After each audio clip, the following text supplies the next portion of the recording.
Hello guys, வணக்கம். This is Anbuseelan. இன்னைக்கு நம்ம என்ன பார்க்க போகிறோம் அப்படின்னா, ஒரு பெஸ்ட்டு இன்வெஸ்ட்மெண்ட்டுக்கு என்னென்ன தேவை ஸ்டாக் மார்க்கெட்டில்.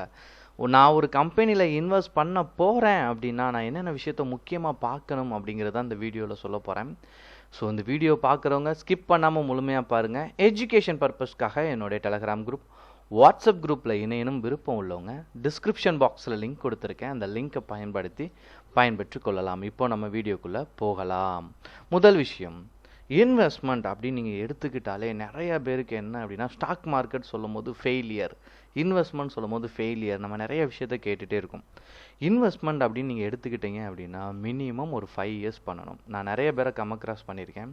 அதில் தன்னோட பொண்ணுக்காக வச்சுருந்த கல்யாண அமௌண்ட் எடுத்து ஸ்டாக் மார்க்கெட்டில் இன்வெஸ்ட் பண்ணி அடுத்த மாதமே 5 லட்சம் 10 லட்சமாக மாறும்னு நினைக்காங்க. அது ஒரு காலமும் மாறாது. ஸ்டாக் மார்க்கெட் முட்டையிடுற கோல்டு வாத்து மாதிரி தான்.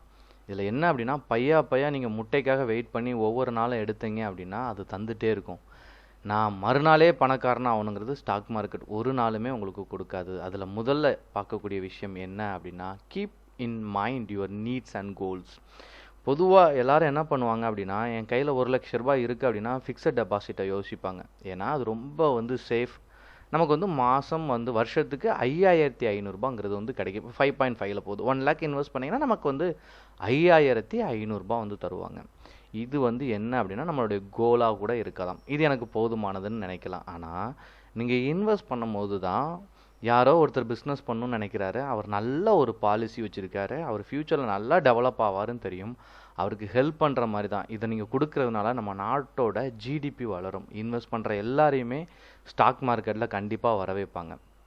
இன்னொரு விஷயம், நீங்கள் ஸ்டாக் மார்க்கெட்டில் இன்வெஸ்ட் பண்ணும்போது எனக்கு என்ன தேவை, நான் என்னவா எதிர்பார்க்குறேன் அப்படிங்கிறத கரெக்டாக ஃபிக்ஸ் பண்ணிட்டீங்க அப்படின்னா உங்களுக்கு அடுத்தடுத்த அனுபவம் கிடைக்கும். இரண்டாவது பார்க்கக்கூடிய விஷயம் என்ன அப்படின்னா, how long do you want to invest for?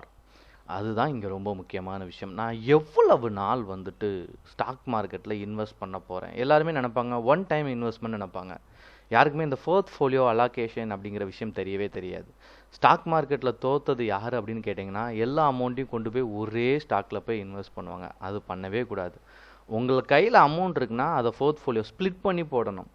Government பாலிசியாக எடுத்துக்கணும், ப்ரைவேட் செக்டார் எடுத்துக்கணும், கார்ப்பரேட் எல்லாத்துலேயுமே கொஞ்சம் அமௌண்ட்டை போட்டு வைக்கணும். அது ரொம்ப முக்கியமான விஷயம். இன்னொன்று பொறுமை. ஸ்டாக் மார்க்கெட்டுக்கு தேவையானதே பொறுமை. இந்த வீடியோவை நீங்கள் எவ்வளோ பொறுமையாக கேட்குறீங்களோ அதை விட தாண்டி ஒரு பொறுமை வேணும். என்ன அப்படின்னா, நாளை கடந்து போகக்கூடிய காலங்கள். எந்த ஒரு தொழிலுமே இன்றைக்கி நான் உங்கள் கையில் ஒரு 2 லட்ச ரூபா கொடுக்குறேன் அப்படின்னா 10 வருஷத்தில் அதை உங்களால் எவ்வளோவா மாற்ற முடியும்? 50 லட்சமாக மாற்றலாம், 10 லட்சமாக மாற்றலாம், 2 கோடி 3 கோடியாக கூட மாற்றலாம். அப்போது ஒரு மடங்கு, 2 லட்சங்கிறது ஒரு மடங்கு, அது 10 மடங்குன்னு பார்க்கும்போது 20 லட்ச ரூபா கண்டிப்பாக கம்பெனி 10 வருஷத்தில் வளர்ச்சி கண்டிப்பாக இருக்கும்.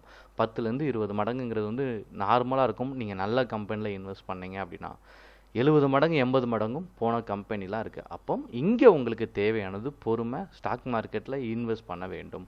மூணாவது பார்க்கக்கூடிய விஷயம் என்ன அப்படின்னா, how much investment risk tolerance to you have.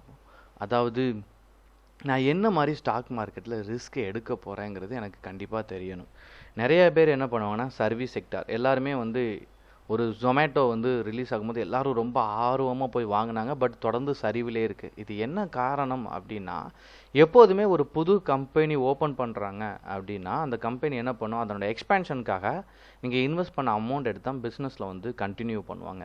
அப்போ அக்கௌண்ட்லேருந்து பைசா எடுத்தால் ஸ்டாக்கோட வேல்யூ குறையும். சரிங்களா? அதுக்கடுத்து நல்ல நிலைமையில் போகிறதுங்கிறது ஒரு 3லேருந்து 5 வருஷம் இடம் எடுக்கும். சரிங்களா? நேரம் எடுக்கும். அப்போ நீங்கள் என்ன பண்ணணும், நான் போடுற அமௌண்ட்டு என்னவா ரிஸ்க் எடுக்கிறேன் மார்க்கெட்டில் அப்படிங்கிறது தெரியும். இங்கே ரிஸ்க்குங்கிறத ஜீரோவாக பண்ணணும். ஸ்டாக் மார்க்கெட்டில் நிறையா பேருக்கு தெரியாத ஒரு விஷயம் என்ன அப்படின்னா, ஸ்டாக் மார்க்கெட் ரிஸ்க்குன்னு தெரிஞ்சு தான் உள்ளே வருவாங்க. அதுலேயும் போய் ரிஸ்க் எடுக்கக்கூடாது. எவ்வளோக்கு எவ்வளோ ரிஸ்க்கை கம்மி பண்ணணுமோ அவ்வளோக்கு அவ்வளோ ஸ்டாக் மார்க்கெட்டில் ரிஸ்க்கை கம்மி பண்ணுறது நல்லது. நாலாவது விஷயம் என்ன அப்படின்னா, தேர் எனி போனஸ், அதாவது சட்டியில் இருந்தால் தான் அகப்பையில் வரும் அப்படின்னு நீங்கள் கேள்விப்பட்டிருப்பீங்க. அதே மாதிரி தான் ஸ்டாக் மார்க்கெட்டில் ஒரு கம்பெனி லாபம் அடைஞ்சிருக்கு நஷ்டம் அடைஞ்சிருக்குங்கிறதுல எனக்கு பிலீவ் கிடையாது. அந்த கம்பெனி ஒரு போனஸோ ஒரு சர்ப்ளஸ் அமௌண்ட்டோ டிவிடெண்ட்டோ என்னைக்கு ஷேர் ஹோல்டருக்கு கொடுக்குறாங்களோ அப்போ தான் அது உண்மையான கம்பெனிங்கிறது வந்து இந்தியாவோட ஃபெய்த். இப்போ சட்டியில் இருந்தால் தான் அகப்பையில் வரும்னு சொல்லுவாங்க. உண்மைக்குமே பேங்க் அக்கௌண்ட்டில் ப்ராஃபிட் பண்ணால் தான் அவங்களால டிவிடெண்ட் அப்படிங்கிறதே கொடுக்க முடியும். அப்போ டிவிடெண்ட் கொடுக்குற கம்பெனி என்னையை பொறுத்த மட்டும் அது ஒரு நல்ல கம்பெனி. 5வது பார்க்கக்கூடிய விஷயம் என்ன அப்படின்னா செக் ஃபார் லிக்விடிட்டி. பொதுவாக என்ன அப்படின்னா ஊர் பேரே தெரியாத கம்பெனியில் தான் நிறைய பேர் வந்து இன்வெஸ்ட் பண்ணுறாங்க. அப்படிப்பட்ட கம்பெனியில் வந்து இன்வெஸ்ட் பண்ணவே கூடாது. நிறைய பேர் எதை நோக்கி பயணம் பண்ணுறாங்க, ஏன்னா ஸ்டாக் மார்க்கெட்டில் ஒரு டெப்த் இருக்குது. தொடர்ந்து ஒரு ஷேரை நீங்கள் வாங்கினீங்கன்னா அந்த ஷேர் வந்து மேலே ஏறும். தொடர்ந்து ஒரு ஷேர் வந்து கீழே இறங்கிச்சு அப்படின்னா அங்கே நிறைய பேர் செல் பண்ணுறாங்க அப்படின்னு அர்த்தம். அப்போ நிறையா லிக்விடிட்டி, மக்களோட மோகம், நியூஸ் இதெல்லாம் தேடி பார்க்கும்போது எந்தெந்த ஸ்டாக் நல்ல ஸ்டாக் அப்படின்னு சொல்லுவாங்க. ஸோ அந்த விதத்தை பார்த்து நம்ம இன்வெஸ்ட் பண்ணணும்.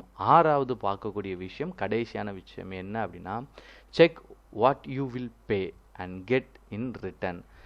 நான் இன்றைக்கி 1,00,000 ரூபா கொடுக்குறேன், அது 10 லட்சத்துக்கு என்னவா வரும் அப்படின்னு ஃபோர்காஸ்டிங் அதை கண்டிப்பாக பண்ணணும். தொலைநோக்கு பார்வை இல்லாமல் ஸ்டாக் மார்க்கெட்டில் இருக்கிறது தான் இங்கே முக்கியமான தப்பு. இது எல்லாம் உங்களுக்கு எப்போ வரும் அப்படின்னா வென் யூ கெயின் எக்ஸ்பீரியன்ஸை நீங்கள் எடுக்க தான் ஸ்டாக் மார்க்கெட்டில் நிறைய விஷயங்கள் தெரிய வரும். இன்றைக்கி நீங்கள் ஒரு வேலையில் போய் ஜாயின் பண்ணுறீங்க அப்படின்னா ஒரு 3 மாதத்துக்கு உங்களை வேலையிலேருந்து எடுக்க மாட்டாங்க. ஏன் அப்படின்னா நீங்கள் முழுமையாக கம்பெனியை பற்றி தெரிஞ்சுக்கணும் அப்படின்னு டைம் கொடுப்பாங்க. அந்த 3 மாதத்தில் நீங்கள் ஒர்க் பண்ணலை அப்படின்னா கம்பெனியை விட்டு தூக்குவாங்க. இதே தான் ஸ்டாக் மார்க்கெட்டுக்குள்ளே நீங்கள் வாரீங்க அப்படின்னா நான் கொடுக்குற ரிட்டனோ நான் போடுற இன்வெஸ்ட்மெண்ட்டோ எனக்கு ரிட்டன் எந்த அளவுக்கு கொடுக்கணும் அப்படிங்கிறத நிர்ணயிச்சுட்டு, கம்பெனி நிறையா இருக்குது. ஐடி கம்பெனி இன்றைக்கி 10 ரூபாயில் இருக்கும், 10 வருஷத்தில் அது 6,000 7,000 கூட போயிடலாம். டக்குன்னு ஒரு 60 லட்சம் 70 லட்சம் சம்பாதிச்சுட்டு ஜாலியாக இருந்துடலாம்.